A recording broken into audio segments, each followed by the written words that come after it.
ವೀಕ್ಷಕರೇ ನಮಸ್ತೆ. ಇವತ್ತಿನ ಕಿಚ್ಚನ ಪಂಚಾಯಿತಿ ಹೇಗೆ ಅನ್ನಿಸ್ತು ಅಂತ ಹೇಳ್ಬಿಟ್ಟು ಕಮೆಂಟ್ ಮಾಡಿ, ಮುಂಚೆನೇ ಕಮೆಂಟ್ ಮಾಡಿ ಅಂತ ಹೇಳ್ತಾ ಇದ್ದೀನಿ. ಯಾಕಪ್ಪ ಅಂದರೆ ಇವತ್ತೇನು ಎಕ್ಸೆಪ್ಟೇಷನ್ ಇತ್ತು ಅದು ಆಲ್ಮೋಸ್ಟ್ ರೀಚ್ ಆಗಿದೆ. ಇನ್ನೊಂದು ಸ್ವಲ್ಪ ಇತ್ತು, ಬಟ್ ಅದು ನಾಳೆಗೆ ಮುಂದೂಡಿದೆ. ಅದ್ರ ಬಗ್ಗೆ ಕಂಪ್ಲೀಟಾಗಿ ಮಾತಾಡೋಣ. ನಿಮಗೆ ಹೇಗೆ ಅನ್ನಿಸ್ತು ಅಂತ ಹೇಳ್ಬಿಟ್ಟು ಕಮೆಂಟ್ ಮಾಡಿ. ಓಕೆ, ಇವತ್ತು ಕಿಚ್ಚವ್ರು ಬಂದರು. ನಿನ್ನೆ ಏನಾಯಿತು ಅಂದರೆ ಗಿಲ್ಲಿ ಅವರು ಕಳಪೆ ಕೊಟ್ಟಿದ್ದರು, ಕಳಪೆಯಿಂದ ಹೋಗಿದ್ದರು. ಅದಕ್ಕೋಸ್ಕರ ಇವತ್ತು ಕಳಪೆ ಬಗ್ಗೆನೂ ಕೂಡ ಸ್ಟಾರ್ಟಿಂಗ್ ಮಾತಾಡಿದ್ರು ಕಿಚ್ಚ ಸುದೀಪ್ ಅವರು. ಕಳಪೆ ಕೊಡಬೇಕಿತ್ತ, ಕೊಡಬಾರ್ದಾಗಿತ್ತ, ಕಳಪೆಗೆ ಲಾಯಕ್ಕಿದ್ರ ಗಿಲ್ಲಿ ಅವರು ಅಂತ ಕೇಳಿದಾಗ ಕೆಲವೊಬ್ಬರು ಲಾಯಕ್ಕಿದ್ರು ಅಂದರು, ಕೆಲವೊಬ್ಬರು ಲಾಯಕ್ಕಿಲ್ಲ ಅಂದರು. ಅದರಲ್ಲಿ ಸ್ಟಾರ್ಟಿಂಗ್ ಒಂದು ಸ್ವಲ್ಪ ಕೊಟ್ಟಿದ್ದು ಯಾರಿಗಪ್ಪ ಅಂದರೆ ಕಾಕ್ರೋಚ್ ಸುದಿ ಅವ್ರಿಗೆ. ಏನು ಅಂದರೆ ಎಲ್ಲೂ ಕೂಡ ಕಾಣಿಸ್ತಾ ಇಲ್ಲ, ಕಾಕ್ರೋಚ್ ಸುದಿ ಅವರು ಎಲ್ಲೂ ಕೂಡ ಕಾಣಿಸ್ತಾ ಇಲ್ಲ ಅಂದರು. ಅದನ್ನು ಒಂದು ಚೇಪೆಕಾಯಿ ಕದಿಯೋ ಮುಖಾಂತರ ಕಾಣಿಸ್ತಾ ಇದ್ದಾರೆ ಅಂತ ಹೇಳ್ಬಿಟ್ಟು ಇಂಡೈರೆಕ್ಟಾಗಿ ಅವ್ರಿಗೆ ಟಾಂಟ್ ಕೊಟ್ಟರು ಕಿಚ್ಚ ಸುದೀಪ್ ಅವರು. ಅದು ಒಂದು ಸ್ವಲ್ಪ ಚೆನ್ನಾಗಿ ಅನ್ನಿಸ್ತು. ಅದ್ರ ಜೊತೆಗೆ ನೆಕ್ಸ್ಟ್ ಬಂದರೆ ಒಬ್ಬೊಬ್ಬರಾಗೆ ತರಾಟೆಗೆ ತಗೊಳಕ್ಕೆ ಸ್ಟಾರ್ಟ್ ಮಾಡಿದ್ರು. ನನಗೆ ಗೊತ್ತಿತ್ತು ಇವ್ರನ್ನೇ ತಗೋತಾರೆ, ಈ ವಿಷಯವಾಗಿ ಮಾತಾಡ್ತಾರೆ ಅಂತ ಹೇಳ್ಬಿಟ್ಟು ಎಲ್ಲರೂ ಎಕ್ಸೆಪ್ಟೇಷನ್ ಇಟ್ಟಿದ್ದರು. ಆ ಎಕ್ಸೆಪ್ಟೇಷನ್ ಪ್ರಕಾರನೂ ಕೂಡ ರೀಚ್ ಮಾಡಿದ್ರು ಅಂತಲೇ ಹೇಳ್ತೀನಿ. ನಾವು ಅಂದ್ಕೊಂಡಿದ್ದಂಗೆ ರೀಚ್ ಆಯಿತು. ಇನ್ನೊಂದು ಮ್ಯಾಟ್ರ್ ಬಗ್ಗೆ ಇಲ್ಲ, ಅದು ಗೊತ್ತಲ್ಲ ನಿಮಗೆ, ಲಾಸ್ಟಲ್ಲಿ ತೋರಿಸ್ತಾರೆ. ಅಕಸ್ಮಾತ್ ನಾನು ಅಂದ್ಕೊಂಡೆ ಈ ಮ್ಯಾಟ್ರ್ ಬಗ್ಗೆ ಮಾತಾಡಲಿಲ್ವಲ್ಲ ಅಂತ ಹೇಳ್ಬಿಟ್ಟು ನಾನು ಅಂದ್ಕೊಂಡೆ. ಬಟ್ ಆ ಮ್ಯಾಟ್ರ್ ಬಗ್ಗೆ ಅನ್ನಿಸ್ತು ನನಗೆ. ಏನಂದರೆ ಅವ್ರು ಪ್ರೋಮೋ ಹಾಕ್ಬಿಟ್ರಲ್ಲ, ಅಂದರೆ ವಿ ಟಿ ಹಾಕಿದಾಗ ಅನ್ನಿಸ್ತು, ಇದೆ ಬಿಡು ನೆಕ್ಸ್ಟ್ ಹೇಳ್ತಾರೆ. ಇಲ್ಲ ಅಂದರೆ ನಾಳೆ ಈವ್ನಿಂಗ್ವರೆಗೂ ತಲೆನೇ ಕೆಡ್ಸ್ಕೊತಿದ್ರು ಎಲ್ಲರೂ. ಯಾಕೆ ಈ ಮ್ಯಾಟ್ರ್ ಬಗ್ಗೆ ಮಾತಾಡಲಿಲ್ಲ ಅಂತೇಳಿ ತಲೆ ಕೆಡ್ಸ್ಕೊತಿದ್ರು. ಅದರಲ್ಲೂ ಚಂದ್ರಪ್ರಭಾ ಪಾಪ ಅಮಾಯಕ. ಅದು ಚಂದ್ರಪ್ರಭಾ ಹೆಂಗಂದರೆ ಈ ತಂದಿಕ್ಕಿ ನೋಡೋ ಕೆಲಸ ಮಾಡ್ತಾಯಿದ್ರಲ್ಲ, ಈ ಕಡೆದು ಹೋಗಿ ಆ ಕಡೆ ಹೇಳೋದು. ಗಿಲ್ಲಿ ಜೊತೆಗೆ ಇರ್ತಾಯಿದ್ರು, ಯಾವಾಗ ನೋಡಿದ್ರು ಗಿಲ್ಲಿ ಜೊತೆಗೆ ಇರ್ತಾಯಿದ್ರು. ಬಟ್ ಗಿಲ್ಲಿ ವಿರುದ್ಧವಾಗಿ ಹಾಕಿಕೊಡ್ತಾಯಿದ್ರು ಬೇರೆ ಕಡೆ ಹೋಗಿ. ಆ ರೀತಿಯೆಲ್ಲ ಇತ್ತು. ಅದು ಕಾವ್ಯ ಅವ್ರ ಜೊತೆ ಮಸಿ ಬಳಿಯುವಾಗ ಮಾತಾಡಿದ್ದು ತಪ್ಪು. ಅವ್ರು ಹೇಳೋ ರೀತಿ ತಪ್ಪಿದೆ. ಅಂದರೆ ಯಾವ ರೀತಿ ಕನ್ವೆ ಮಾಡಬೇಕು ಅನ್ನೋದು ಅದು ತಪ್ಪಾಗಿದೆ. ಏನಂದರೆ ಯಾವಾಗ ನೋಡಿದ್ರು ಇವ್ರ ಜೊತೆಗೆ ಇರ್ತಾರೆ, ಇವ್ರ ಜೊತೆಗೆ ಇರೋದ್ರಿಂದ ಹೊರಗಡೆ ನೋಡೋರಿಗೆ ಅದು ತಪ್ಪಾಗಿ ಕಾಣಿಸುತ್ತೆ ಅಂತ ಹೇಳಕ್ಕೆ ಹೋಗಿ ಅದನ್ನ ಇವ್ರು ಲವ್ ಮಾಡೋದ್ರಿಂದ ನನ್ನ ತಂಗಿ ಆಗಿರೋದ್ರಿಂದ ಅದಕ್ಕೆ ಹೇಳ್ತಾ ಇದ್ದೀನಿ ಅಂತೇಳ್ಬಿಟ್ಟು ಈ ರೀತಿಯೆಲ್ಲ ಪ್ರಾಸ್ಪೆಕ್ಟಿವಲ್ಲಿ ಹೇಳಿದ್ರು. ಬಟ್ ಅದು ರಾಂಗ್ ಅಂತೇಳ್ಬಿಟ್ಟು ಸುದೀಪ್ ಅವರು ಹೇಳಿದ್ರು. ಏನು ಅಲ್ಲ, ನಿಮ್ಮ ತಂಗಿ ಆಗಿದ್ದರೆ ಇಷ್ಟು ಜನರ ಮುಂದೆ ಎಲ್ಲರ ಮುಂದೆ ಹೇಳ್ತಿದ್ದ ಅಂತ ಹೇಳಿದ್ರು. ಅದ್ರ ಜೊತೆಗೆ ಅವರು ಹಾಗೆ ಮಾಡಿದ್ದಾರೆ ಹೀಗೆ ಮಾಡಿದ್ದಾರೆ ಅಂತ ಹೇಳ್ತೀಯಾ, ನೀನು ಹೇಗೆ ಮಾಡಿದ್ಯಾ ಅಂತ ಹೇಳ್ಬಿಟ್ಟು ಅದು ಕೂಡ ಚೆನ್ನಾಗಿ ಪಾಯಿಂಟ್ ಟು ಪಾಯಿಂಟ್ ಇವತ್ತಂತೂ ಕ್ಲಾಸ್ ತೊಗೊಂಡಿದ್ದಾರೆ ಅಂತ ಹೇಳ್ಬೋದು. ನನಗಂತೂ ಇಷ್ಟ ಆಯಿತು ಇವತ್ತಿನ ಕ್ಲಾಸು. ಅಂದ್ಕೊಂಡಿದ್ವಿ ಈ ರೀತಿ ಬರುತ್ತೆ ಅಂತ ಕಾಯ್ಕೊಂಡು ಕೂತ್ಕೊಂಡಿದ್ವಿ, ಅದು ಬಂತು. ಅದಾದಮೇಲೆ ಒಂದೊಂದಾಗಿ ಸ್ಟೆಪ್ ವೈಸ್ ಹೋಗ್ತಾರೆ. ಅದರಲ್ಲೂ ಅಶ್ವಿನಿಗೆ ಮತ್ತು ಇವ್ರಿಗೆ ರಕ್ಷಿತಾಗೆ ಹೇಳಿದ್ದು ತಪ್ಪು. ನಮಗೂ ಆವಾಗ ಗೊತ್ತಾಗಲಿಲ್ಲ, ಬಟ್ ಇವಾಗ ಪ್ರಾಸ್ಪೆಕ್ಟಿವಲ್ಲಿ ನೋಡಿದಾಗ ಗೊತ್ತಾಗ್ತದೆ. ಏನಂದರೆ ಆ ಥರ ಒಬ್ಬ ಹಿರಿಯರಿಗೆ ಆ ಥರ ನಿಮ್ಮ ಓಟ್ನ ನಾನು ಕಾಲಲ್ಲಿ ತುಳಿತೀನಿ ಅನ್ನೋದು ತಪ್ಪು. ಯಾಕಪ್ಪ ಅಂತಂದರೆ ಒಬ್ಬರು ಕಲಾವಿದರು, ಅದ್ರ ಜೊತೆಗೆ ಇವಕ್ಕಿಂತ ಹಿರಿಯರು, ಅದ್ರ ಜೊತೆಗೆ ಕಂಟೆಸ್ಟೆಂಟ್ ಆಗಿದ್ದಾರೆ. ಇನ್ನೊಂದು ಎಕ್ಸ್ಟ್ರಾ ಹೇಳಬೇಕು ಅಂದರೆ ಓಟ್ ಅನ್ನೋದು ಒಂದು ದೊಡ್ಡ ಪದ. ಅದು ಬಿಗ್ ಬಾಸಲ್ಲಿ ಅದರ ದೊಡ್ಡ ಇದೆ ಅಂತೇಳಿ ಹೇಳ್ತೀನಿ. ಓಟ್ಗೆ ಎಷ್ಟೊಂದು ವ್ಯಾಲ್ಯೂ ಇದೆ. ಓಟಿಂದನೇ ಹೆಲ್ಮೆಟ್ ಹಾಕ್ತಾರೆ, ಓಟಿಂದನೇ ನಾಮಿನೇಟ್ ಆಗ್ತಾರೆ, ಓಟಿಂದನೇ ಕ್ಯಾಪ್ಟನ್ ಆಗ್ತಾರೆ, ಓಟಿಂದನೇ ಏನೇನೇ ಆಗಬೇಕು ಎಲ್ಲ ಬಿಗ್ ಬಾಸಲ್ಲಿ ನಡೀತಾ ಇರೋದು ಓಟಿಂದ. ಆ ಓಟ್ನ ಕಾಲಲ್ಲಿ ಹಾಕ್ಕೊಂಡು ತುಳಿತೀನಿ ಅನ್ನೋದು ಅದು ಯಾಕೋ ಸರಿ ಹೋಗಲಿಲ್ಲ ಅಂತೇಳ್ಬಿಟ್ಟು ಸುದೀಪ್ ಅವರು ಕೂಡ ಹೇಳಿದ್ರು. ಅದಕ್ಕೆ ಸಾರಿನೂ ಕೇಳಿದ್ರು. ಅಲ್ಲಿ ಏಜ್ ಡಿಫ್ರೆನ್ಸ್ ಬಗ್ಗೆನೂ ಕೂಡ ಮಾತಾಡಿದ್ರು. ನಿಮಗೆ ಸ್ಟೇಜು ಮತ್ತು ಅವ್ರಿಗೆ ಸ್ಟೇಜು, ಅವರೇ ಯೋಚನೆ ಮಾಡಲಿ ಅಂದ್ರೆ ನೀವು ಯೋಚನೆ ಮಾಡಿದ್ರಾ ಅಂತೇಳ್ಬಿಟ್ಟು ಎಲ್ಲನೂ ಕೂಡ ತೆಗೆದ್ರು. ನನಗೆ ಇನ್ನೊಂದೇನು ಸುದೀಪ್ ಅವ್ರದ್ದು ಇಷ್ಟ ಆಯಿತು ಅಂತಂದರೆ, ಇವತ್ತಿನ ಕಾನ್ಸೆಪ್ಟ್ ಬಗ್ಗೆ ಏನು ಇಷ್ಟ ಆಯಿತು ಅಂತಂದರೆ, ಅವರಾಗೆ ಹೇಳೋವರೆಗೂ ಇವರೇನೋ ಬಿಡ್ತಾ ಇರಲಿಲ್ಲ. ಅವ್ರ ಕಡೆಯಿಂದನೇ ತೆಗೆಸ್ತಾಯಿದ್ರು. ಎಷ್ಟಾಗುತ್ತೋ ಅಷ್ಟು ಅವ್ರ ಕಡೆಯಿಂದನೇ ತೆಗೆಸ್ತಾಯಿದ್ರು.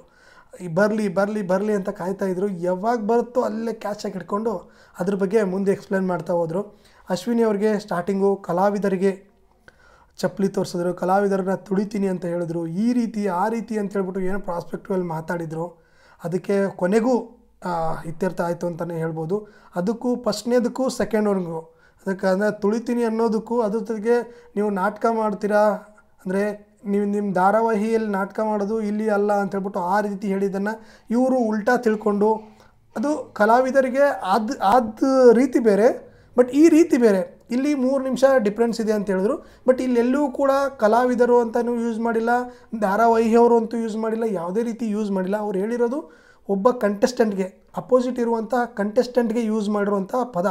ಅಶ್ವಿನಿ ಅವ್ರಿಗೆ ಡೈರೆಕ್ಟಾಗಿ ಹೇಳ್ಬೇಕು, ಅಶ್ವಿನಿ ಅವ್ರಿಗೆ ಯೂಸ್ ಮಾಡಿರುವಂಥ ಪದ. ಅಶ್ವಿನಿ ಅವರು ಯೂಸ್ ಮಾಡ್ಕೊಂಡು ನಾನು ಒಬ್ಬ ಕಲಾವಿದೆಯಿಂದ ಈ ರೀತಿ ಆಯಿತು ಅಂತ ಹೇಳ್ಬಿಟ್ಟು ಅವ್ರು ಎಲ್ಲೆಲ್ಲೆಲ್ಲೋ ಯಾರೇನೇನೋ ಥಿಂಕ್ ಮಾಡಿಕೊಂಡು ಅದನ್ನ ಹೋಗಿ ಅವರ ಐಡಿಯಾ ಏನಿತ್ತು ಗೊತ್ತಾ? ನನ್ನ ಪ್ರಕಾರ ಕಲಾವಿದರು ಇಲ್ಲಿರೋರು ಆಲ್ಮೋಸ್ಟ್ ಧಾರಾವಾಹಿಯಿಂದ ಬಂದವರು, ಯೂಟ್ಯೂಬಿಂದ ಬಂದವರು, ಸಿನಿಮಾಯಿಂದ ಬಂದವರು, ಕಲಾವಿದರು. ನಾನು ಇದನ್ನೆಲ್ಲ ಇವ್ರ ಮುಂದೆ ಹೇಳ್ಕೊಂಬಿಟ್ರೆ ಇವ್ರನ್ನೆಲ್ಲನೂ ಅವಳ ಮೇಲೆ ಎತ್ಕಟ್ಟಬಹುದು ಅಂತೇಳ್ಬಿಟ್ಟು ಒಂದು ಐಡಿಯಾನೇ ಮಾಡಿಬಿಟ್ಟು ಕಲಾವಿದರಿಗೆ ಚಪ್ಪಲಿ ತೋರಿಸ್ತದ್ಲು, ಕಲಾವಿದನ್ನ ಹಾಕೊಂಡು ತುಳಿತೀನಿ ಅಂದ್ಲು ಅಂತೇಳ್ಬಿಟ್ಟು ಈ ರೀತಿ ಕನ್ವೆ ಮಾಡಿದ್ರು ಅಂತ ನನಗನ್ಸುತ್ತೆ. ಬಟ್ ಇದು ಮಾಡಿರೋದು ಅದೇ ರೀತಿಯೇ. ಓಕೆ, ಆವಾಗ ಗಿಲ್ಲಿ ಆದರೂ ಆಯಿತು, ಯಾರಾದರೂ ಆಯಿತು ಬಂದು ಹೇಳಿದ್ದಾರೆ, ತುಂಬ ಸತಿ ಹೇಳಿದ್ದಾರೆ. ಬಟ್ ಅದನ್ನ ಸಹಿ ಮಾಡ್ಕೊಳ್ಳೋಕ್ಕೆ ಅವ್ರು ಪ್ರಯತ್ನ ಪಡಲೇ ಇಲ್ಲ. ಇವತ್ತು ಕೂಡ ಕಿಚ್ಚನ ಪಂಚಾಯಿತಿಲಿ ಅದೇ ಆಗಿದ್ದು. ಇವತ್ತು ಕೂಡ ಅವರು ಸ್ಟಾರ್ಟಿಂಗಲ್ಲಿ ಸಮರ್ಥನೆ ಮಾಡಿಕೊಂಡ್ರು, ನಾನು ಆ ರೀತಿ ಹೇಳಿಲ್ಲ ಅಂತೇಳ್ಬಿಟ್ಟು ಸಮರ್ಥನೆ ಮಾಡ್ಕೊಂಡ್ರೆ ಹೊರತು ಕೊನೆವರೆಗೂ ನೋಡಿ, ನೀವು ಕೊನೆಯಲ್ಲಿ ನೋಡ್ತಾ ಇರ್ಬೇಕಾದ್ರೆ ಕಣ್ಣು ತುಂಬಿತ್ತವ್ರದ್ದು, ಇನ್ನು ಹತ್ತೇ ಬಿಡ್ತಾರೋ ಅನ್ನೋ ಸ್ಟೇಜಿಗೆ ಬಂದಿದ್ದರು. ಅದ್ರ ಜೊತೆಗೆ ಇನ್ನೊಂದು ಮ್ಯಾಟರ್ನ ನಿಮ್ಮ ಜೊತೆ ತಿಳಿಸ್ಲೇಬೇಕು. ಏನಂದರೆ ಲಾಸ್ಟ್ ಟೈಮು ಆ ಲೆಟ್ರ್ ಬರೋ ಒಂದು ಸಿಚುವೇಷನಲ್ಲಿ ರಾಶಿಕಾ ಅದೇ ರೀತಿ ರಕ್ಷಿತಾಗೆ ಲೆಟ್ರ್ ವಿಚಾರ ಇದ್ದಾಗ ಅದರಲ್ಲಿ ರಾಶಿಕಾಗೆ ಕೊಡಬೇಕು ಅಂತೇಳ್ಬಿಟ್ಟು ಎಲ್ಲಿ ಮಾತಾಡಲಿಲ್ಲ. ರಾಶಿಕಾ ಕೊಡಬೇಕು, ಈಗ ರಕ್ಷಿತಾ ಕೊಡಬಾರ್ದು ಅಂತೇಳ್ಬಿಟ್ಟು ಯಾವ ಟೈಮಲ್ಲೂ ಕೂಡ ಮಾತಾಡಲಿಲ್ಲ. ಬಟ್ ಏನು ಅಂದರೆ ರಕ್ಷಿತಾ ಕೊಡಬಾರ್ದು, ಅವಳು ನನ್ನ ವಿರುದ್ಧ ಇದ್ದಾಳೆ, ನನ್ನ ಪ್ರಾಸ್ಪೆಕ್ಟಿವ್ ಆಯಿತು, ನನ್ನ ಅಪೋಸಿಟು ಹಂಗೆ ಮಾತಾಡ್ತಾಳೆ ಹಿಂಗೆ ಮಾತಾಡ್ತಾಳೆ, ಅವಳು ಕೊಡಬಾರ್ದು ಅನ್ನೋದಿತ್ತೇ ಹೊರತು ರಾಶಿಕಾ ಕೊಡಿ ಅನ್ನೋದು ಇರಲಿಲ್ಲ. ಅಂದರೆ ಇದು ಪರ್ಸ್ನಲಾಗಿ ಹೋಯ್ತು ಅಂತಲೇ ಹೇಳಿದ್ರು. ಪರ್ಸ್ನಲಾಗಿ ಹೋಯ್ತು, ಅವರು ಪರ್ಸ್ನಲಾಗಿ ಮಾತಾಡ್ತಾರೆ, ಪರ್ಸ್ನಲಾಗಿ ಬರ್ತಾರೆ ಅಂತಾರೆ. ಬಟ್ ನೀವು ಮಾಡಿದ್ದೇನು ಅಂತೇಳ್ಬಿಟ್ಟು ಸುದೀಪ್ ಅವ್ರಿಗೆ ಕೇಳಿದ್ರು. ತುಂಬ ಚೆನ್ನಾಗಿತ್ತು. ಅದ್ರ ಜೊತೆಗೆ ಕೊನೆಯದಾಗಿ ಏನಪ್ಪ ಅಂತಂದರೆ ಇವಾಗ ಅದೇ ಚಪ್ಪಲಿ ವಿಷಯಕ್ಕೆ ಬಂದಾಗ ನೀಟಾಗಿ ಎಳೆಯಾಗಿ ಏನಿರುತ್ತೋ ಒಂದು VT ಮೂಲಕ ಅದರ ಸಬ್ ಟೈಟಲ್ ಮೂಲಕ ಈಸಿಯಾಗಿ ಎಲ್ರಿಗೂ ಜನಗಳಿಗೆ ತಿಳಿಸ್ಕೊಡುವಂಥ ಪ್ರಯತ್ನ ಮಾಡಿ. ಯಾಕಂದರೆ ಒಂದು ವಾರದಿಂದ ಇದು ಕರ್ನಾಟಕದ ಜನತೆಯಲ್ಲಿ ತಲೆ ಕೆಡ್ತಾಯಿತ್ತು. ಯಾಕಪ್ಪ ಅಂದರೆ ಇದನ್ನು ಹೋದ ವಾರ ಮಾತಾಡಬೇಕಾಗಿತ್ತು, ಯಾಕೆ ಮಾತಾಡಲಿಲ್ಲ ಹೋದ ವಾರ ಏನಾದರೂ ಅಶ್ವಿನಿ ಪರ ಇದ್ದಾರಾ, ಅಶ್ವಿನಿ ಅವ್ರಿಗೆ ಯಾಕೆ ಬೈತಾಯಿಲ್ಲ ಕಿಚ್ಚ ಸುದೀಪ್ ಅವರು ಅಂತೇಳ್ಬಿಟ್ಟು ತುಂಬ ಓಡಾಡ್ತಾ ಇತ್ತು. ಅಶ್ವಿನಿ ಅವ್ರ ಪರ ಮಾತಾಡ್ತಾ ಇದ್ದಾರೆ, ಅಶ್ವಿನಿ ಅವ್ರಿಗೆ ಹೇಳಿ ಜಾಸ್ತಿ ಪ್ರಮೋಟ್ ಮಾಡ್ತಾಯಿದ್ದಾರೆ, ಅಶ್ವಿನಿ ಅವ್ರನ್ನ ಜಾಸ್ತಿ ಎತ್ತಿ ಹಿಡಿತಾ ಇದ್ದಾರೆ ಅಂತೇಳ್ಬಿಟ್ಟು ಈ ರೀತಿಯೆಲ್ಲ ಮಾತುಗಳು ಬರ್ತಾಯಿತ್ತು. ಬಟ್ ಇವತ್ತು ಅದಕ್ಕೂ ಕ್ಲಾರಿಟಿ ಕೊಟ್ಟರು ಅಂತಲೇ ಹೇಳ್ಬೋದು. ಏನಪ್ಪ ಅಂತಂದರೆ ಒಂದು ವಾರ ನಾವು ತಗೊಂಡಿದ್ದ ಟೈಮೇ ಇದಕ್ಕೋಸ್ಕರ. ಪ್ರತಿಯೊಂದನ್ನು ನೋಡ್ಬಿಟ್ಟು ಸಬ್ ಟೈಟಲ್ ಒಂದಿಗೆ ನಮ್ಮವ್ರು ಕೇಳಿಸ್ಕೊಂಡು ಏನೇನಾಗಿದೆ ಎಲ್ಲನೂ ಕ್ಲಿಯರಾಗಿ ಹೇಳಬೇಕು. ಅಂದರೆ ಕಲಾವಿದರಿಗೆ ಅವಮಾನ ಮಾಡಿದ್ರು ಅನ್ನೋದು ಒಂದು ದೊಡ್ಡ ವಿಷಯ. ಯಾರೆಲ್ಲ ದೊಡ್ಡ ಕಲಾವಿದರಿದ್ದಾರೆ, ರಾಜ್ಕುಮಾರ್ ಅವರಾಗಿರ್ಬೋದು, ವಿಷ್ಣುವರ್ಧನ್ ಆಗಿರ್ಬೋದು, ಪ್ರತಿಯೊಬ್ಬ ಕಲಾವಿದ ಒಂದು ಚಿಕ್ಕ ಯೂಟ್ಯೂಬ್ ಅಥವಾ ಒಂದು ಎಲ್ಲೋ ಒಂದು ಆ್ಯಕ್ಟ್ ಮಾಡಿದಾನೆ ಅಂದರೆ ಅವನು ಕೂಡ ಕಲಾವಿದನೇ.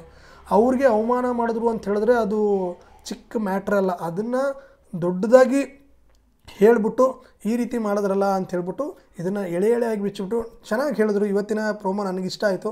ನಿಮಗೆ ಹೇಗೆ ಅನ್ನಿಸ್ತು ಅಂತೇಳ್ಬಿಟ್ಟು ಕಮೆಂಟ್ ಮಾಡಿ. ಅದ್ರ ಜೊತೆಗೆ ಕೊನೆಯ ಮ್ಯಾಟ್ರಿಗೆ ಬರ್ತೀನಿ. ಸೋಮವಾರ ಆಯಿತು ಅನಿಸುತ್ತಿದ್ದು, ಮೇ ಬಿ ಸೋಮವಾರನೂ ಮಂಗಳವಾರನೂ ಎಪಿಸೋಡಲ್ಲಿ ಆಗಿತ್ತು ಗಿಲ್ಲಿಗೆ ಹೊಡೆದಿರುವಂಥದ್ದು ವಿಷಯ.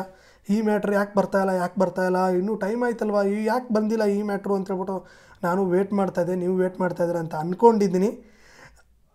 ಅದ್ರ ಜೊತೆಗೆ ಏನಪ್ಪ ಅಂದರೆ ಆ ಮ್ಯಾಟ್ರ್ ಬಂದೇ ಬಿಡ್ತು. ಅಂದರೆ ನಾನು ಇನ್ನೊಂದು ಅಂದ್ಕೊಂಡಿರೋದು ಏನಪ್ಪ ಅಂದರೆ ಯಾಕೆ ಇನ್ನೂ 10 ನಿಮಿಷ ಇದೆಯಲ್ಲ, ಈ ಮ್ಯಾಟ್ರ್ ಬಗ್ಗೆ ಎತ್ತಲಿಲ್ವಲ್ಲ, ಈ ಮ್ಯಾಟ್ರ್ ಎತ್ತಲ್ವಾ. ಯಾಕಂದರೆ ನಾಳೆ ಆದರೆ ಫನ್ ಇರುತ್ತೆ. ಅಂದರೆ ಕ್ಲಾಸ್ ತಗೊಳ್ಳೋ ಮ್ಯಾಟ್ರ್ಗಳು ಇರಲ್ಲ. ಬಟ್ ಇವತ್ತೇ ಮುಗಿಸ್ಬೇಕಿತ್ತಲ್ಲ, ಯಾಕೆ ಮಾಡಲಿಲ್ಲ, ಏನಾದ್ರು ಹೇಳಲ್ವಾ ಅಂತೇಳ್ಬಿಟ್ಟು ನಾನು ಅಂದ್ಕೊಳ್ತಾ ಇದ್ದೆ. ಆಮೇಲೆ ಒಂದು ಪ್ರೋಮೋ ಅಂದರೆ ಒಂದು VT ಮೂಲಕ ಬಿಟ್ಟರು. ಇದ್ರ ಬಗ್ಗೆ ನಾಳೆ ಮಾತಾಡ್ತೀನಿ ಅಂದರು. ಅಕಸ್ಮಾತ್ ಏನಾದ್ರು ಆ VT ಬಿಟ್ಟಿರಲಿಲ್ಲ, ಅಲ್ಲಿಗೆ ಮುಗಿಸಿದ್ರು ಅಂದ್ಕೊಳ್ಳಿ, ಎಲ್ಲರೂ ನಾಳೆ ಈವ್ನಿಂಗ್ ಆಗೋವರೆಗೂ, ನಾಳೆ ರಾತ್ರಿ 9 ಗಂಟೆ ಆಗೋವರೆಗೂ ಎಲ್ರಿಗೂ ಕೋಲಾಹಲ. ಯಾಕೆ ಈ ಮ್ಯಾಟ್ರ್ ಬಗ್ಗೆ ಮಾತಾಡಲಿಲ್ಲ, ಈ ಮ್ಯಾಟ್ರ್ ಬಗ್ಗೆ ಯಾಕೆ ಮಾತಾಡಲಿಲ್ಲ ಅಂತ ಹೇಳ್ಬಿಟ್ಟು ಎಲ್ಲರಲ್ಲೂ ತಲೆ ಕೆಡ್ತಾಯಿತ್ತು.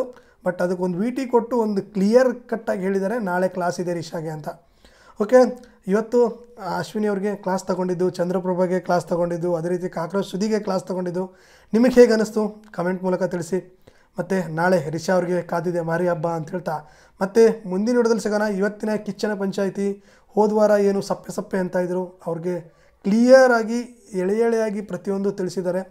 ಮತ್ತು ಮುಂದಿನ ವಿಡಿಯೋದಲ್ಲಿ ಸಿಗೋಣ. ನಿಮ್ಗೆ ಹೇಗೆ ಅನ್ನಿಸ್ತು ಕಮೆಂಟ್ ಮಾಡಿ, ಮಿಸ್ ಮಾಡಬೇಡಿ. ನಮಸ್ಕಾರ.